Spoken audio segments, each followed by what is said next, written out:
I had a really cool spot behind me overlooking the lake here in Idaho. Didn't work out though, too many people. So let's pick it up in this episode of Quebec Tango November, where we left off from the last episode on the B channel that had a rather abrupt ending when the battery died. Just posted it. You guys should sub to that channel if you're not already. I think most of y'all watching these are double owls. Thank you so much. And let's pick it up with, again, Chris Anders' letter. And I have a lot of cool stuff to get through. Look at this. I'm really working hard trying to, crank through your letters, answer your questions, do what I can. Chris ends up writing, and if you remember from the last QTN, he is at, what do they call it, API, and then he'll go through Navy Primary Flight School. He's a huge TNPr. He writes, I had a mild interest in gun, and some of this writing is hard for me to decipher, so if I stumble, it's because I can't read your handwriting. Which brings us to the point, I do love the handwritten notes, but I'm having a hard time reading them, as you can tell. Maybe type them out, proofread them, because I'm reading them more directly. So I'm gonna read them just as you write them from now on. So good or worse, that's how it's gonna go. Interest in gun, can't read the word, outdoor, but you helped me develop that interest to the max. He says, I used the heck out of the TNP Action Target discount code to make our shots out in the Rush Valley. Awesome. We have Evil Roy's, a dueling tree, and many other TNP inspired toys. I could go on forever, but I'll just say thank you. Thanks for the gear, thanks for the entertainment, the honesty, and the inspiration. You helped me inspire my life.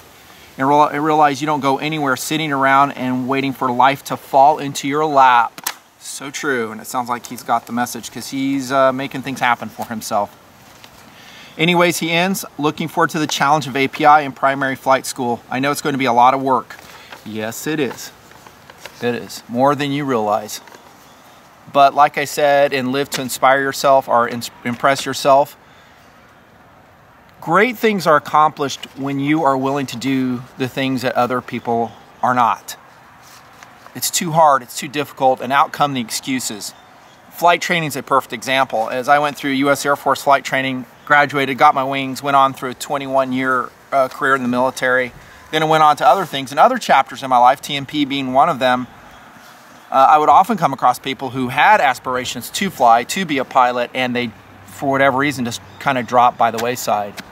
The requirements are high. You have to have some good grades to open the doors, work for a GPA. In my case, I didn't go to the Air Force Academy. I had to compete for a pilot slot out of ROTC, and it was extremely competitive. I was captain of the Honor Guard team. We went to multiple competitions. I used to spin rifles. I don't know if you guys know that.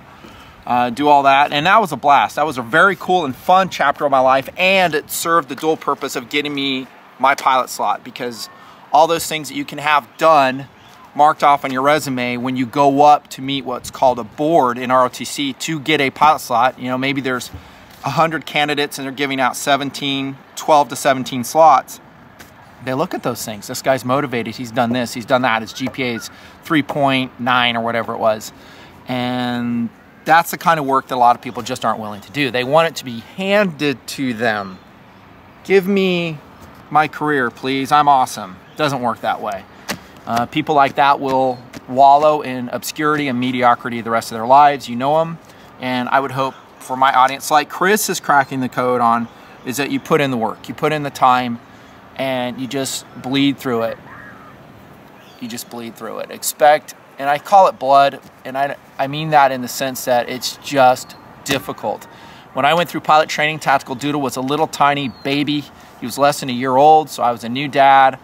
We were relatively newly married back then, and I spent basically no time with the family other than a little bit on the weekends. I was too busy flying, too busy studying, prepping for the stand-ups, the emergency procedures, and it paid off in the end. Sacrifice, the definition in my book, is giving up something good for something better. So maybe what you have in life now is really good and you like it, but you have this aspiration, this dream of accomplishing something great. But in order to do that, you're going to have to kind of let go of the living you're doing now, which may or may not be good, which may or may not be fulfilling. That dream, by the way, and I'm talking to Chris too, is so powerful. It is a mental image, just like I talked about in the video, Live to Impress Yourself. It imbues your person. When you lay down and you close your eyes at night and you go to sleep, that's what you think about. I'd close my eyes and I'd think about strapping on the G-suit, putting on the helmet, and going Mach plus in a T-38 on my solo ride. That's what motivated me. And through all the physical problems I had in pilot training, I mean, I was doing spin training, like I told you guys earlier, at a T-37. My ears were clogged up. I couldn't even hear. I thought I'd ruptured my eardrum. I didn't tell a soul. It was painful. I couldn't clear my ears. I was like, I don't care. I'm going to get through this, and I did. So yeah, it's going to be difficult. And I springboarded off his comment to maybe give you guys some more inspiration and motivation to press through. My dream platform, unlike all the other guys here, is the P-8, the 737 Maritime Patrol Aircraft, P-3 or E-6B ends Chris. And I may have lost the other page. I don't know. The wind kicks up and it blows it into the ocean apparently. I love all those planes. Those are great. And you can do a Navy career, a piloting career, and then look on the follow-on. Where do I want to go after that? We're always opening new chapters. We're always extending ourselves and trying to never arrive. We never arrive and sit back and go, yes, my life is perfect. Here I am, and here I'll stay. No, that's just not the ticket to happiness. So you accomplish being a Navy pilot, you do a Navy career, maybe just do min time and then get out. Maybe you want to go somewhere else, and maybe you can use that flight experience to go somewhere else, and you ought to have those platforms kind of dovetail into that if that's what you want to do. Next up, Lieutenant Colonel Woodward. Check this dude out, man. He is in China Springs, Texas, handwritten. I can actually read his. He says, I have 3 60-gallon rain barrels. Is that water usable in an emergency situation, given that I would have filtering or other treatments available? The answer is yes. If you have rainwater, it's untreated, you can filter it. You can actually filter pond water with the right filtration system. The pure water filter, which I have reviewed, there are some really great ones. The drip, ceramic drip filters will do that. I highly suggest if it becomes not moldy, but with algae, has a bunch of sediment in it, you pre-filter it with coffee filters, get all that crap out, make the water as clear as you can before throwing it into your filter, and you'll be surprised, yes, you can filter it. In number 2, he says, if I take gallon distilled water and put it in 5-gallon containers, do I still need to treat the water for long-term storage? I would say probably not, using distilled water. There are various opinions out there on this, but I've taken municipal water that I put, like I said in my water treatment video, and Many Shall Die of Thirst is the name of that video if you want to look it up. After 7 years of storage, it was fine, and that was municipal. Now, granted, I put oxygen in it, and I don't know if that makes a difference. It doesn't. I still do it, but there was nothing in there. There's no growth. There's no algae. I aerated it. That is, put oxygen in it. It tasted great. Distilled water should be the same way. If you can, use distilled water. Fill those barrels up. The cost is going to be really cheap. Please recycle those plastic jugs after you're done, by the way. What? You're a recycler, Nutton? Yes, I am. I'm a huge recycler, actually. I just have stood in a lot of landfills before, and I see the huge amount of garbage we produce as a society, and I just try to minimize my own impact on that. So take it or leave it. Black helicopters tracking me down again, standard. Number 3, he says, I just bought an M&P 15 Sport since Smith & Wesson downgraded the barrel after January 2012. Is the MCR coating in the conventional barrel viable? I know exactly what you're talking about. The M&P 15 Sport AR that I reviewed earlier had that beautiful melanite coated 5R barrel that shot so well. I did not shoot the new barrel. Here's how I kind of think it stacks out with that Smith & Wesson, super quick. It will be great for you. There's a little bit too much hype, a little bit, maybe a lot too much hype, a lot too much worry on AR-15 barrel life online, in the forums, here in FaceTube. Guys aren't going to crank that many rounds through it. They may talk a big game online. Hey, this needs to withstand 10,000 rounds. Like, dude, you're not going to shoot that many rounds. You're full of crap. It ain't going to happen unless you're a competitor. Competitors, 3-gun guys, will crank a lot of rounds. And in that case, they're going to buy the, I'm not even talking to them. They already have top-of-the-line equipment. They're replacing their barrels whenever needed because they're competing. They're trying to get points. For the average dude who's worried about WROL, the Smith & Wesson M&P 15 Sport with a current barrel and whatever coating they're using will be more than adequate. And I could probably say the same for all the other quality AR-15s, of which most are. Don't even worry about it. That's Lieutenant Colonel Woodward. Thanks so much, dude. Appreciate it. Bouncing into, who is this guy? Steghauers. They're in Kennesaw, Georgia. I like Kennesaw's gun laws. Handwritten letter and kind of hard to get through. I pre-read it. But it is kind of sad. So I'm going to jump around the letter and I'll get the gist, I hope. So here he is with his daughter. I think this is his oldest daughter. It says dangerous things. Drive a tractor, little girl. That's his in-laws' land in Tennessee. And it's kind of sad. We often see sad things in QTN. We know that. And I don't, again, I just grab the letters, how they come out. I don't hand select them. I don't hand select ones that are all, oh, thanks, Nutton. I just, whatever it is. If there's negative ones, I'll read those too. And sad things, I'll read that. Your life videos and philosophy videos hit home. And as a dad of 2 girls, it rings true, and the meaning of being both a great dad and a great husband struck a chord with me.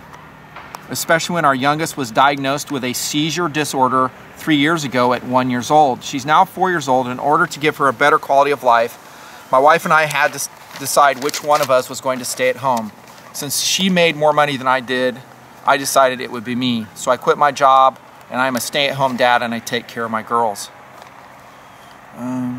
As a parent of 1 child, a girl age 9 and a normal one, and another one age 4 who's nonverbal, non-mobile, needs constant help for feeding and mobility, my wife and I try to make life for our 9-year-old as normal as possible, and we try to make memories with her. I've been a gear nut for years, guns, outdoors guy since I was a kid. Talks about growing up in Wisconsin. Now I live in Kennesaw, Georgia. I'm kind of jumping around for time. They had a genetic test. It was inconclusive, but they can't really figure out what's wrong with the youngest. I only hope that I can impress my oldest daughter on what being a man means and what she should expect from the boys she dates and the one she ends up marrying. She has a big heart, and like most girls, carries her heart on her sleeve.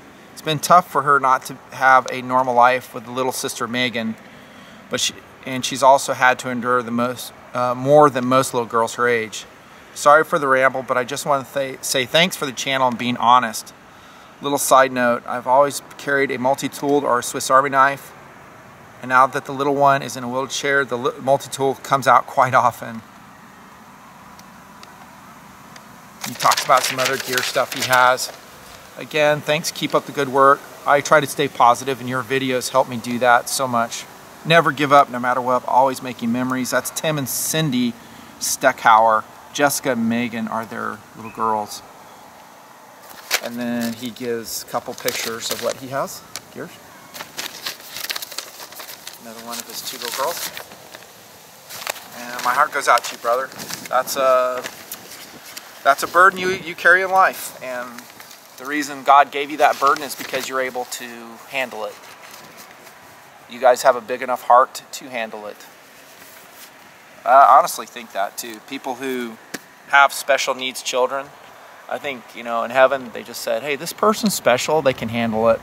And they do. So, carry on to carry on. Next up, Brian Mumford. And this dude, by the way, is in Westerville, Ohio. I have a few reasons for writing you today. Freaking, I'm getting air assaulted here. Speaking of piloting. First, great job on TNP. It's been such a ridiculously good show and channel on YouTube. Thank you very much. Second, I am requesting that you do a show on honor because I truly think it's lacking throughout our society today. Third, I'd love to see you utilize your shooting fundamentals to do an accuracy test among your Glocks. I'm not sure what models you have in your inventory, but I'm sure that TNP World would love to find out. Sincerely, Brian Mumford. P.S. Merry Christmas. Yeah, it's only 9 months later I'm reading your letter, Brian, but thank you. First up, the Glocks. My GTW choices still to this day are Glock 19, Glock 17, Glock 34 in 9mm. I love that chambering. It's lightweight. You can carry a lot of rounds. In modern loadings, like I've talked about so much here in TNP, they're very effective. I think it's pretty funny, by the way, that the law enforcement world and maybe to some degree the military world has come back to the 9mm. For a long time, especially when I started TNP, the talk was 40, 357 SIG, new calibers, the 9mm sucks. I was always defending the 9mm as long as you do not use FMJ. And lo and behold, everyone's come back to that school of thought, and that's where we are today. A lot of agencies have gone from 40 back to 9mm. It's more cost effective to train with. It recoils less for smaller officers, for female officers. It gets the job done. That being said, in TNP, for cast members, that is bouncing into running guns, other reviews, it will hold on to a wide variety of Glocks. Glock 10mm, 40, and 45 cals. Yes, all of those are still in inventory. If SAWC was not an issue, the Glock 20 is my go-to Orga handgun, like I said. That thing hits so hard, 10,000 foot-pounds of energy, watch the review. Doing an accuracy test between all of them, maybe. Having shot most of them a lot, I would say it'd be pretty similar.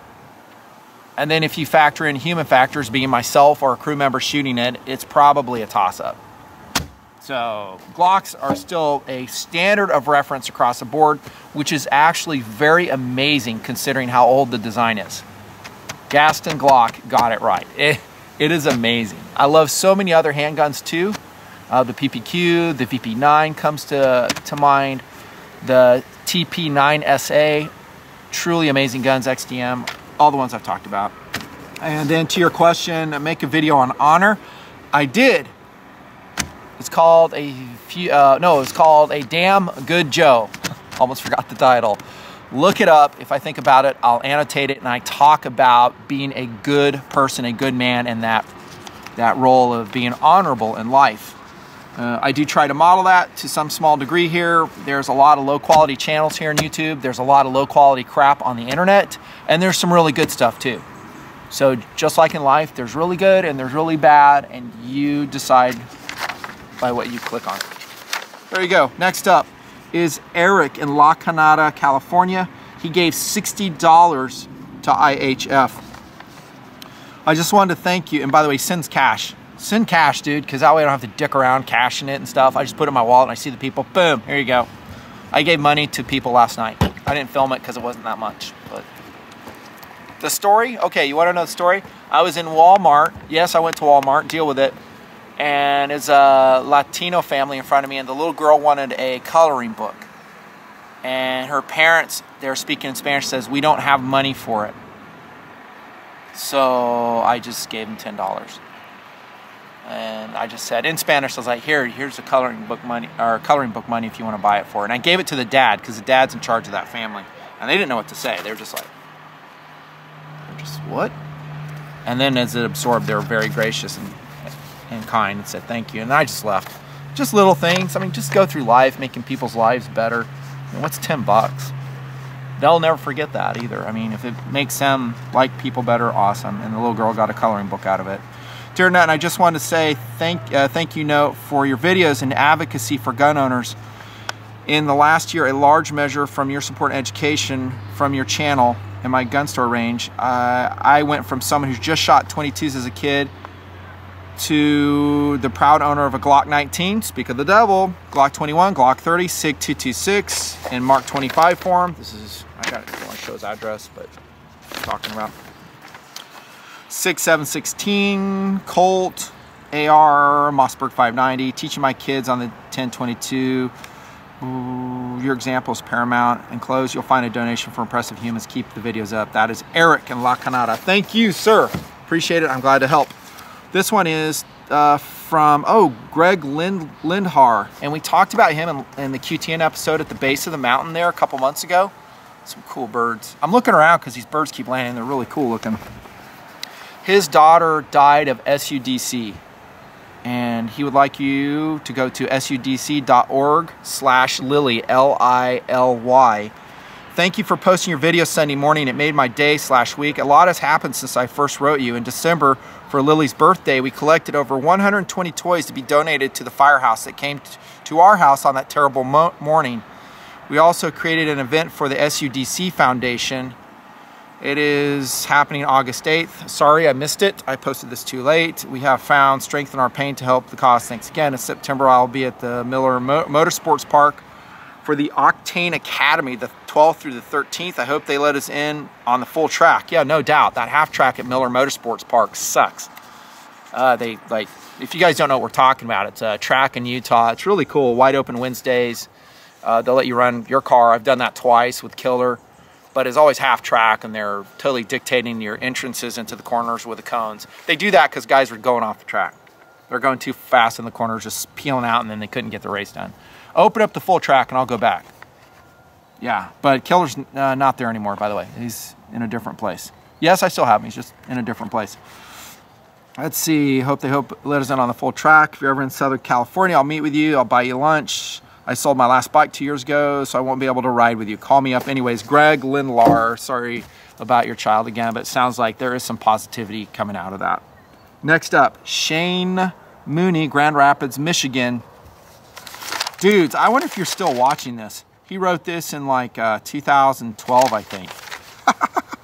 As a fellow TNPr, I would just like to say thank you for all you do. The amount of work and heart that you put into the project shows tremendously and is very inspiring.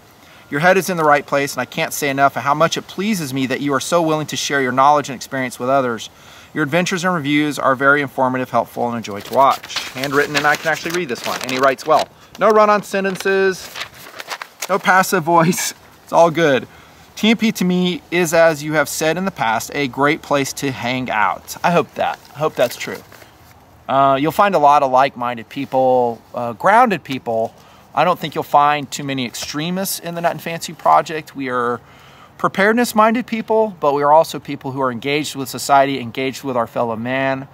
We like having real jobs. We like getting out and living, helping people, and having a good time. And in the meantime, you know, if things go south, we're kind of ready for that too. Since I started TNP, and there's been an outgrowth of a lot of preparedness channels, I think some of the voices are kind of extreme about what they expect, and there's actually seems like some people, and I think I mentioned this in the last QTN, are really wishing WROL would ensue. They feel like, come on, let's go already. Like they want civil war. Jeez. Yeah, that's not us here. We're not like that at all. Great place to hang out. I spend countless hours watching your videos, learning about your techniques, gear, philosophies of life, firearms, and watching your backpacking adventures. I know I've heard you say things like it's just us out shooting and having fun or making memories, but that's all TNP needs to be. It is very motivating. I love the real character of TNP. No garbage, just facts, fun, reviews, adventures, and philosophies. Amen, brother. First time I stumbled upon TNP was during research before I started to build my Rock River AR-15, which turned out to be a successful Franken gun. Aha, he says. It's squared away. Boop. Discovering the AK-47 versus AR-15 series of videos, I was thoroughly impressed. I've been following the project for about 10 months, but it's become my favorite place to hang out in for obvious reasons. TNP has really helped me engineer who I want to be. And I want to be a better person who's prepared to help and strive to make great memories with friends and family. I often share concepts like being prepared in the sheepdog concept with friends, family. TNP has also offered an excellent source of information on firearms and gear, allowing me to make educated purchases. Things I love but I wouldn't own without TNP. He gives a list. Delica 4, FFG, Rock River Arms, AR-15 with Troy Alpha Rail, Benchmade Triage, Prana Pocket Model 1. Dude, you got a Prana? Awesome. I've never met a TNP that bought a Model 1. That is awesome. Bushnell TRS 25, MAP 3500, Alta knee pads, MSR Pocket Rocket, Remington 700, I'm not making this up, Remington 700P and 308, Walther PPQ 9mm, mechanics gloves, Spyder Cut Tenacious. Of course, the list goes on and on. I have an M1 shell casing signed by you. I love it. Make It Count t-shirt, and most recently a TNP Microtech Ultra Tech number 15. What? That knife is worth some money, dudes. All the TNP blades that I made, they were extremely limited in production, and all of them have gone up in value. Occasionally guys will email us or send to us what they went for on eBay, and we'll bounce in and watch for ourselves sometimes. And if you bought one, it's worth at the very least what you paid for it, probably a lot more if you're willing to part with it. The Ultratech by Microtech TNP version. Great blade. Congratulations. Yes, I'm also addicted to useful gear. Let's see. Thanks for your service to the country. It helps a lot. Oh, he's a Marine. To those of you who have served before me, serving in the United States Marine Corps, I've enlisted for the infantry and leave for Camp Pendleton, January 22nd, 2013. Oh, I'm a little bit late in reading this. Oh my gosh, that's bad. Like 3 years late. This is Shane Mooney. Dude, are you still watching? That's what I want to know. Again, I thank you for establishing an environment for us like-minded sheepdogs to interact and make friends and hang out with each other. That's Shane, Grand Rapids, Michigan, apparently a Marine. Probably still. Thanks for writing in, man. That was good. And I'm being dead serious, dudes. That's kind of how it goes. I mean, I'll grab letters that I never got to from 3 years ago, so it's a hodgepodge. And I'll have a surprise for guys who are still watching from way back. We got some walkers coming through. Cool. Out for a pretty walk. Dear Nutnfancy, I'll try to keep this simple. This is Jonathan Condor. He is a meteorologist in Oklahoma City, Oklahoma. Told you we have all types of people watching this. I've purchased several firearms based on your gear reviews and have started collecting knives as a hobby. You are an Olympian at what you do. Keep it up. Let me stop right there and I'll dovetail into Shane's letter. The difference between, I think, the TNP viewing audience and maybe some other gun gear channels, all my clone channels that saw TNP and is like, hey, I want to do something like that as well. Good on them. But the TNP audience has money.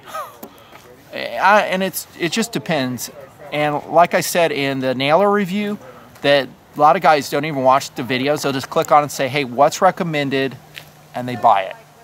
It's kind of weird because they already have bought, like you're seeing here, a ton of the things I've recommended. They love them and they've come to trust my judgment and they know I'm not going to BS you guys, that it represents what I feel is good value and great for your systems. And so my point in saying this is a TNP viewing audience is very high quality. They're motivated buyers and they have money and they do buy. The amount of blades that I've sold here for all the companies, Kershaw, Benchmade, Spyderco, Cold Steel, the list goes on and on, number into the tens of thousands probably. The sport knife market, I think, was there, but TNPrs, TNP Knife Nation, kind of, and I'm just talking about the knife market, I feel like you guys took it into another realm, that now it's so commonplace. Like if you jump into Amazon, there are so many knife fans. And then from those people, it kind of exponentially grows. It's kind of a cool thing. I want your advice, he says. A good friend of mine is retiring. He taught me a lot about action, pistol, and self-defense. He is older, has some arthritis in his shooting hand, and I want to get him a good pocket knife, a good retirement gift. In retirement, he will be running his goat ranch, so I want something easy to deploy. What do you suggest? Speaking of knives, I love my Cold Steel AK-47, but I wonder if it's too tactical for this cowboy. Let me know what you think. Thanks for all your time. Sincerely, Jonathan Condor, Coco TV meteorologist, Oklahoma City, Oklahoma. You're welcome, and here's my answer. You're gonna love this answer. How about this? A Case Trapperlock that I will give you to give to your friend. Value, I don't know, 85 bucks or so. Look at this thing, dude. Beautiful. This one has just a little bit. No, I thought it had a little wiggle, maybe not. It's fairly tight. Jigged bone. Oh, beautiful. Traditional, and yet it has a functionality of a lockback. But it's a liner lock. Super case quality, polished steel. It's not stainless, but polished case steel. It's a beautiful knife. And yes, TNP will donate to you this blade. Here's what you have to do. Within 2 weeks of this video posting, you have to write to the P.O. Box with a copy of your driver's license, so I know it's you, Jonathan Condor, and we'll send this knife to you free of charge. There you go. Thanks for watching. But if we don't hear from you in 2 weeks, that means you're not paying attention to the videos and you just kind of drifted away. I hope that's not the case because I'd really like to give you this knife. Buddy is arthritic. What knife to give him? I'm trying to see a date stamp when he sent this. Oh, it's March of 2015, so he should still be around, our meteorologist friend. And then give this to him and take a camera because he's going to start crying. You might want to get him a little leather belt sheath with it. Case makes them. You'll find some on Amazon too. If I find him there, I'll put it in the links. I need to review this. This is a great knife. Next up, Ken Usen, attorney at law, Kennett, Missouri. I hope this letter finds you in good health and spirits. Goes on to say he sent me some first aid supplies. Please don't send me anything. Thank you. I'm serious. I don't have room to store it. I know, I keep getting stuff. It just is how it is. And that's a standing thing. Please don't send me anything. But guys, keep doing it. It is just a small token of the appreciation for the work you do. I lost my job as a public defender over a year ago. I love the job.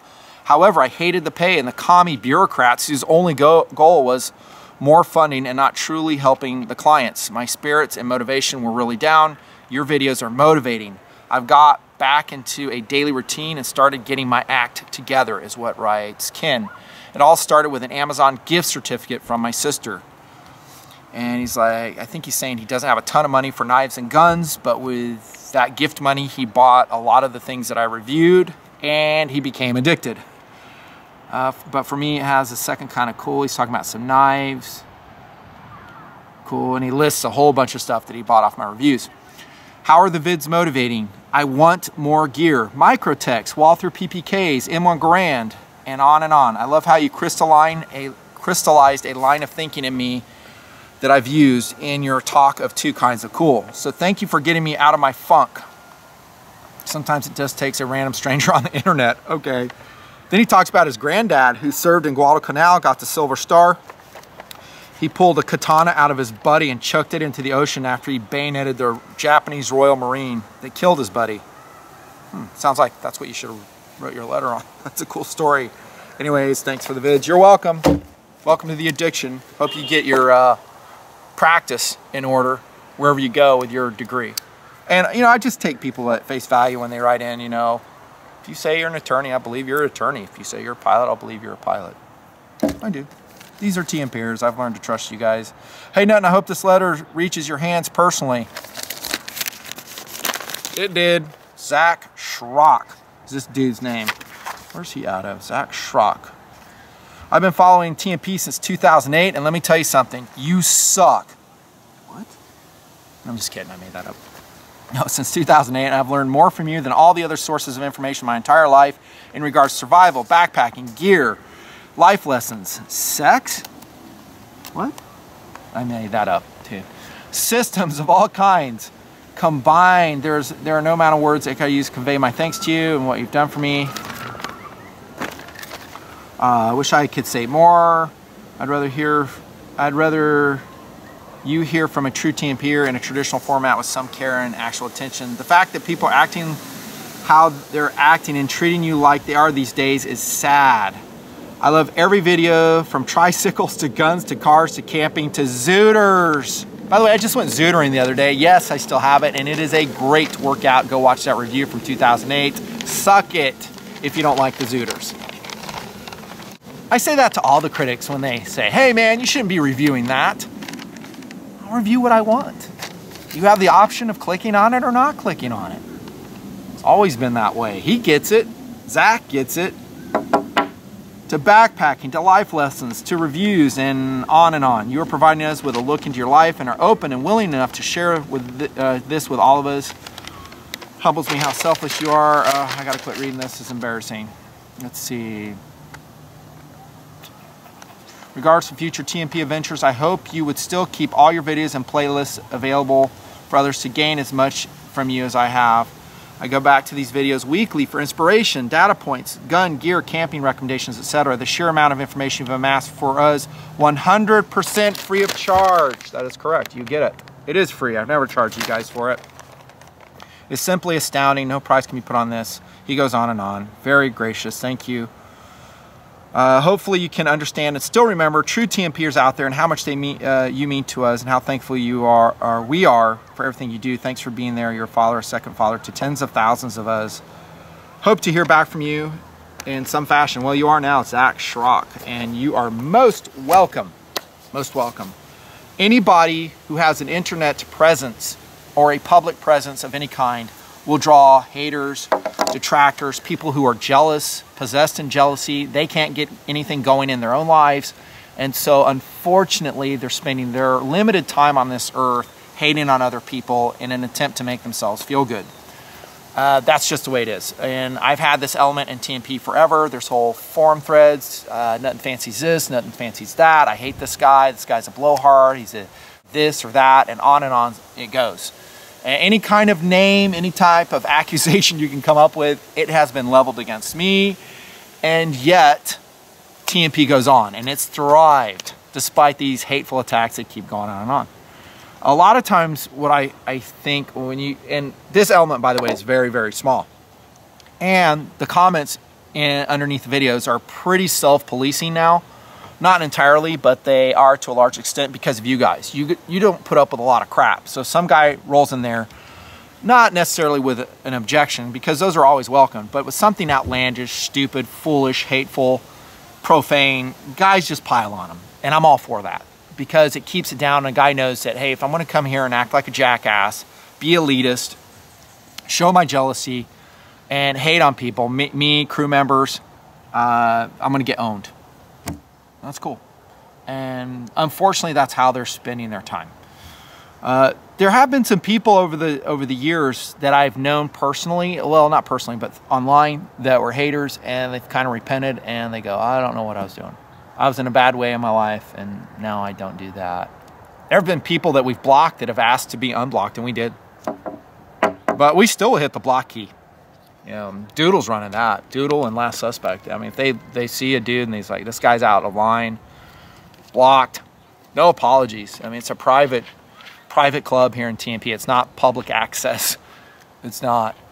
You know, we put up with a lot. I mean, but if it goes over the line, dude, out there. But 99%, awesome dudes. Awesome dudes. And most of those people do not comment on the video. They don't. They just watch.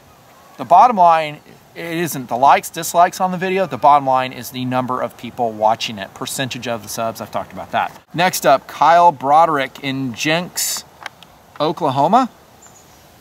Look at this picture with his little, is that his little boy? Let's see. Yeah, Ethan, 10 months old. Look at that. Oh, that's a sweet picture. Look at this one. And there is, I got it stapled, Laura, 2 days old. And he writes a long letter. I know, actually it's not that long. It's just a page and a quarter. I'll rush through it real quick. Let's see, there are many aspects of life that overlap with the awesome stuff you guys illustrate and discuss on your channel. I'll try to keep my narrative centered on one facet, my children. My wife and I have 2 children now, a boy that's almost 2 years old and a girl that's not even a week old. Let's see when this was time date stamped, by the way. Oh, May 2015, so I'm getting to this one pretty quick. Before Ethan was born, I have watched and rewatched your parenting videos like Children of the Gun, Dangerous Things, and they resonated with my uninformed plans for raising children. I myself was raised a pussy. What? That's what he says. Back in the 2000s, I decided to repair the damage by becoming an adventure fiend. I bought some camping gear, a couple guns, and a sports car. I learned to drive spiritedly, hike in the backcountry, and shoot accurately. As I was single at the time and owned my own house, I would take off, no notice, wherever I felt like. This is my first and most effective step towards becoming a man at the overripe age of 24. By the way, that's pretty young, and I'm glad you figured it out at that young age. 6 years later, I was finally spousal material, and I married a lovely young lady I had met at church. Wow, that is a great paragraph. Really great. Like I said in other QTN episodes, namely the last one, it doesn't matter what our upbringing is. Well, it kind of matters, but it doesn't mean we can't overcome it. In his case, he recognized where he wanted to be over there, an adventurous man, a man of adventure, a man of mystery. I'm kind of kidding there, but you get the point. And he's like, what do I need to do to change? And he changed himself.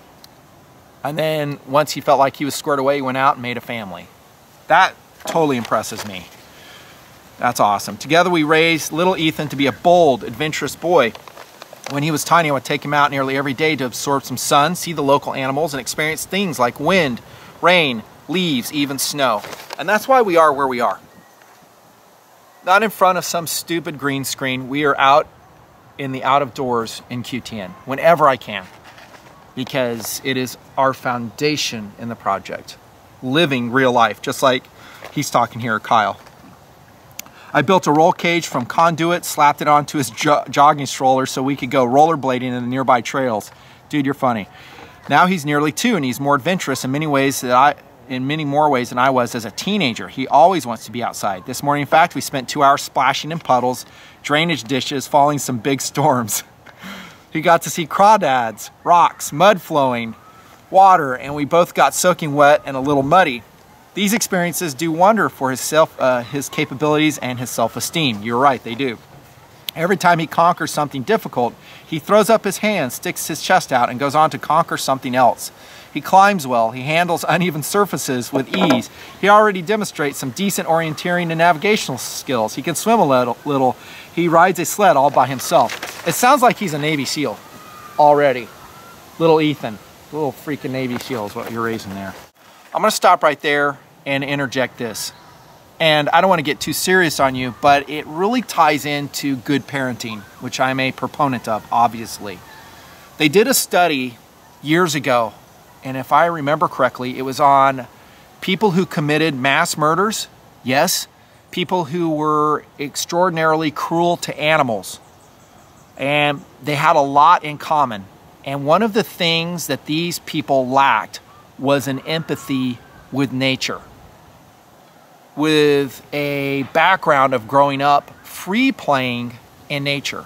And that's what you're doing with your little Ethan. And I'm not saying he's, you know, if you don't do this, a kid's going to grow up and do these awful things. And that's not what I'm saying. But to make our children empathetic with life, with animals, with things, with the earth. And no, I'm not talking about something fruity here. I'm just talking about being a good human being and interacting positively with Mother Earth. That nature interaction is so critical. Like, you took him out there, he's watching the rain, he's seeing the mud flow, he's getting his feet wet. Maybe you'll see a frog, you'll let that frog go. Maybe you'll see squirrels. Maybe you'll do an animal rescue like I did as a kid. And you'll raise these little birds, you'll release them into the wild, and they see that. What that creates for society is a very empathetic human being that is kind and understanding and not self-centered. And I think we lack that as a society to a large degree.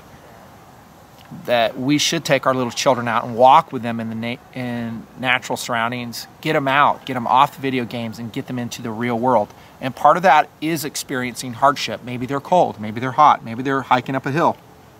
So what? You know, life is work. They need to learn to work. So good on you, Kyle. I'm just so impressed you're doing that. And I'll pick it up here. These are the things that make my soul sing. And I can see they make his soul sing too. Your videos have been inspirational. They are helping me to plan out his future growth into camping, hiking, shooting, and hunting. I have some ideas for my own tadpole and Jedi phases. He's referencing my video series, Children of the Gun, where I talk about real gun safety, real gun instruction for your children. Go watch that series. It's pretty good. I love how it turned out. Before he was even born, I bought him a Victorinox Trekker, an AR upper and lower. That's funny. I plan to put on a new piece of gear or some other privilege into a shadow box that will stay in his room. Above that piece of gear will be a series of medallions representing a skill or responsibility he needs to master. That is cool. So in other words, once he achieves the next level, Dad will put up another medallion. He can track his progress. Here comes the tricky business. I've had difficulty finding good material on raising girls. I've read books, queried friends, and searched YouTube for the kind of materials you put together about boys, only to find practically nothing. Even James Dobson's books, Raising Girls, did not specifically address girls in a way that he addressed boys in Raising Boys. Thank you, thank you, thank you for releasing your new video on raising awesome daughters. And that's pretty much my answer to that, because I did a 2-part series on the awesome daughter, my feelings on how to raise girls that are well-adjusted, that are tough, that are sensitive, that are still feminine, fun, and just cool girls that guys will be clamoring to get with and marry. That's just the way it is. I am greedily anticipating the next installment or installments. He must have just saw part 1 and I hadn't done part 2 yet. There are many wonderful experiences that both boys and girls share, but I also know they're different beasts. They are. As I desire to be a good father, I wish to meet their individual gender-specific needs. Amen. Amen. And there's a move in society now to be gender neutral, and I'm more traditional. Men are men, women are women. You know, people can do what they want. That's fine, but those are my beliefs. I don't apologize for them at all. So I'll raise my little girls to be little girls, my little boys to be little boys. I don't care what society says. You know, and YouTube will get all pissed off. Oh man, you know, you shouldn't assign genders, you know, and I'm amazed, you know, how political correctness imbues so many things here on YouTube, and it's embraced. It's never questioned, it's embraced. It's the new thing. You know, certain phrases, certain words are no longer acceptable, and people will rage and mount hate on anybody who uses them, and they try to, you know, modify their behavior, modify what's accepted in society. Sorry, that's just the way I feel. Actually, I'm not sorry. It is what it is. Here comes Austin Brunkhorst, North Dakota. He says, I got into hunting at age 8, now at 24. I am an FFL holder and somewhere at the crossroads of bettering myself with education and work, even though my passion of working with firearms isn't that great at paying the bills yet. I still work other seasonal jobs as road work and construction. As they always say, things could always be worse. Well, now that you know a bit about me and my boring life, I would like to get to the point here with this letter. I want to say you have really inspired me to try to be a better person. And on top of that, your view on life and how to help others. Writing. I have watched most of your IHF videos, and I've got to say they have an impact on anyone who doesn't feel or relate some way must not be human. I hope you keep doing what you're doing, especially with guns, gear, and especially want to keep seeing who will be the next person you may help. He's talking about IHF, I think. At the end of the day, it's crazy how helping a stranger in need can be better society and how it can impact humanity. You've inspired me in many ways that I'll never have thought. Keep up the good work. You rock, dude.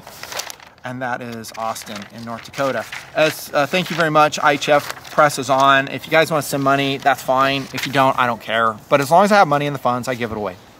Okay, and I'll make videos of it. They don't get a lot of views, so it's just like, you know, I'm disappointed really. But I'll keep doing it, and I'll post it on A channel, B channel, IHF, address at the top, cash only. I don't want anything else. And I do the best I can finding these people, and I may make mistakes, like I've said in other videos. Maybe there's things I don't know about them, and I have noticed, again, in YouTube, internet in general, people love fault finding. That's what motivates them. We're kind of getting back to that hater discussion. So no one's ever meeting their own, you know, their own supposedly high standards for meriting anything. So I've done IHF videos and people roll in with stupid ass comments like, oh, that person's this, he doesn't deserve it, probably a drug addict. I do the best I can qualifying them. I'm not doing a Google search on their name, find out what their history is. I don't have the time. I just listen to the heart. And if, you know, the Spirit's telling me these people are cool, they get money. And so be it. It's only money. You know, and I think mostly we've done a pretty good job in TNP on that. So soldiering on. Next up, this is, heck, I don't know who this is. Oh yeah, I do. Austin Brennan, Youngsville, North Carolina. Hope this letter finds you and your family happy and in good health. I write to you for 3 reasons: to express my gratitude, ask a question, and a personal request. Wow, that's how you do it. So you're telling me what you're gonna say and then you say it. First, I would like to know that your philosophy videos have helped me grow so much in the few weeks I've been a TNPr. I've never been a stranger to hard work, but you have helped me embrace it and strive for quality in all things. You've helped me mature and reinforce the concepts that my amazing parents have been teaching me for years. I will never be able to thank you enough. I can actually read your writing too, dude. Well done. Really nice writing. My question is, like you, I share the preparedness mindset and have since before I discovered TNP. My family does not. I also have a childhood friend attending the Naval Academy. What is the best, most cost-effective way to prep a group of 2 families for survival on a limited budget? I really use some help. I could really use some help since my friend and I don't have much between the 2 of us. He can't work, talks about that. Now for the request. Then he talks about me writing a book. Oh, he's gonna write a book. Can I put you in my book? Use you as an example. Sure, go ahead. He goes, I am an author. It's gonna have an Air Force scene. I'll put you in it. Yeah, rock on, dude. Hopefully he's not a doofus, the Nutnfancy character in your book. I've been in one book I know of already. It's some preparedness book. I've never read it. Guys have told me about it. So, yeah, sure. And to your question, 2 families. hooking up and working together as a team for preparedness on a limited budget, the first thing you need to know, and this is very, very important for you, you really need to be able to trust those families, whoever it is, because when things go south, resources are limited, you may find that you thought they were really great friends and they're not. Generally, family you can rely on. Friends, through the years, sometimes, I hate it that it is this way, but it is, they come and go. Sometimes they're here, sometimes they're not. And then when things go south, you may be surprised. That being said, let's pretend you can find a family you absolutely trust. What do? I would just split up the requirements: food, water, shelter, defense, communication, medical, stuff like that. There is a problem with that, and it's not just what I mentioned earlier, is that when you split things up, let's say you and I go hiking on the trail, and we do that. I don't want to carry all the stuff, so you're going to carry half of it. Let's say you have medical, food, I have water, shelter, and let's say we have armament between us too. So I have armament too. Well, we're walking along, and you hit a bad part of the trail, cliffside, and you go falling off the cliff, and you're dead. And now in my pack, I have exactly 50%, maybe less, of my preparedness items. Follow? That's the problem. And there could be all kinds of reasons why that happens. So if you're not a self-contained family, I think you probably ought to rethink it and just spend the money to be self-contained. I feel very strongly about that. In my bug out kits, they're all self-contained, understanding that anybody in the family could die at any time, and the others may be separated from you. So the whole grand scheme of you cost sharing and, you know, you carry this, I carry that, may not work. When we go backpacking in rule of law, it's different, because the chances of that happening are very slim to none. So if I go backpacking up in Colorado and I'm in a group of 4, absolutely, I'm gonna, you know, maybe tent poles with you, I'll carry the fly, you carry the tent body. That makes sense, but we're talking about without rule of law when things are bad. You need to be self-contained. Probably better is to cost share in purchases. So you would buy bulk food items, and you would get that family, maybe some other families to cost share with you, and you might be able to get some good deals. Huntingville Foods would be a good example. So you could buy a large lot of something and split it 4 ways. And then everybody has their own independent system. That's how I feel. Subject to change, but I doubt it will. Let's see, this dude is Scott Dobson, Hartville, Missouri. He writes, 22 ammunition is nearly impossible to find, and when you can find it, it's very expensive. Because of this, I am saving up money to buy a rifle that my family can enjoy shooting with relatively inexpensive ammunition. I'll let you know why I'm laughing here in a minute. Teacher salaries aren't exactly extravagant. Okay, he's a teacher, he doesn't have a lot of money. Let's see, I have looked at some entry-level AR-15 rifles, some basic AK-47 rifles, because both seem to be very available, and he goes on, talking, which should I get at 7.62-39 or 223? More specifically, which brand, model, and or configuration would you recommend? I'd really appreciate your opinion and advice. And he gives me his email. That's Scott Dobson. Okay, dude, here's what I'm gonna do for you. So I gave that one dude a knife. If I hear from you in 2 weeks, Scott Dobson in Hartville, Missouri, I will send you 500 rounds of 22 ammunition free of charge, courtesy of the Nutnfancy project.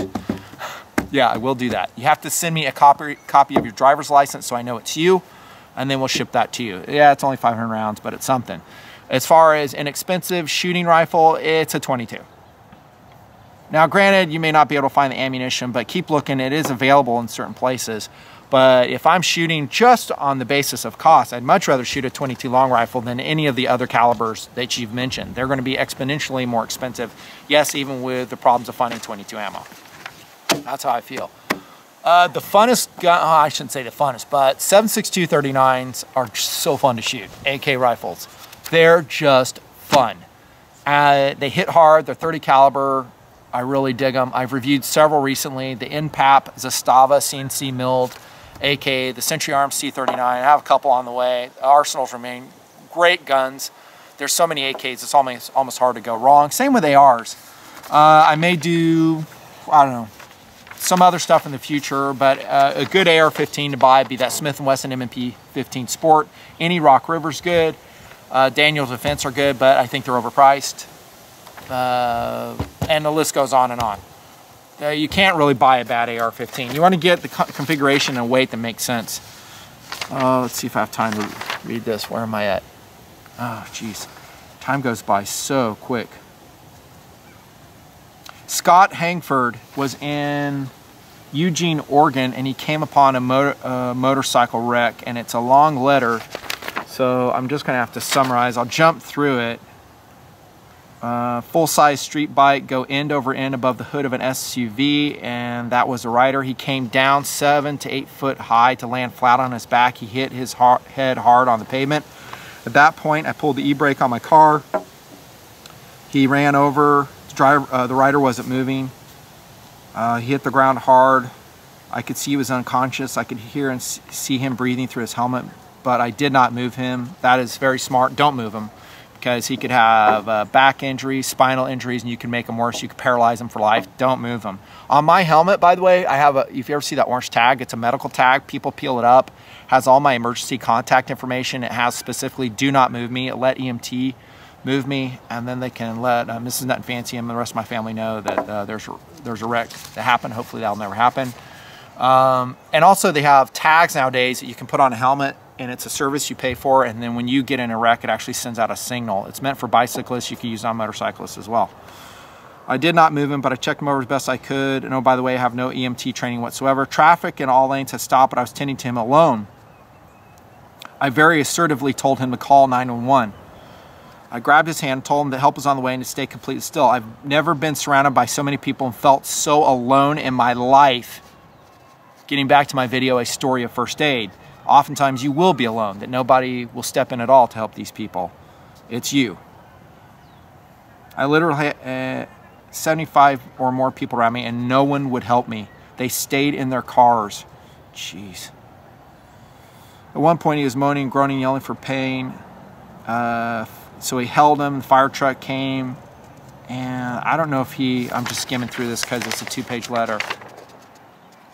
Says, I don't know what this guy did to cause the wreck. I mean, if it was his fault, wasn't it? Sounds like he was kind of gunning it hard. Maybe it was his fault. The point of this story is I'm not a sheepdog because I failed a gear check. This guy could have paid for it. When I left the house that day, I was pissed off in a hurry, knowing that I would have to deal with holiday traffic. And the only things I took with me were a wallet and a cell phone. When I got to him, I only had the clothes on my back, shoelaces, and good intentions. I felt like a joke from the movie Behind the Lines, because the only reason I even had shoes and shoelaces with me is because they were tied on. While I'm a pretty crafty guy, these tools can only do so much and hit their limits quickly. And he feels guilty that he didn't have more. But at least he stopped and he did what he could. And this is a picture, I guess. An important point here is probably to mention, if you're in a city or an urban environment, help is going to be there very quickly. If it's something life critical, like bleeding, shock, I will treat that immediately as a good Samaritan, as a sheepdog. I know help's on the way. In my story of first aid, that happened in a canyon where the lady was decapitated, the husband was seriously injured, the children were bleeding. I knew help wouldn't be there for 45 minutes. That is where people can die if you don't take care of business. So my girlfriend and I, back in the 80s, we handled this all by ourselves, speaking of people just standing around not getting involved.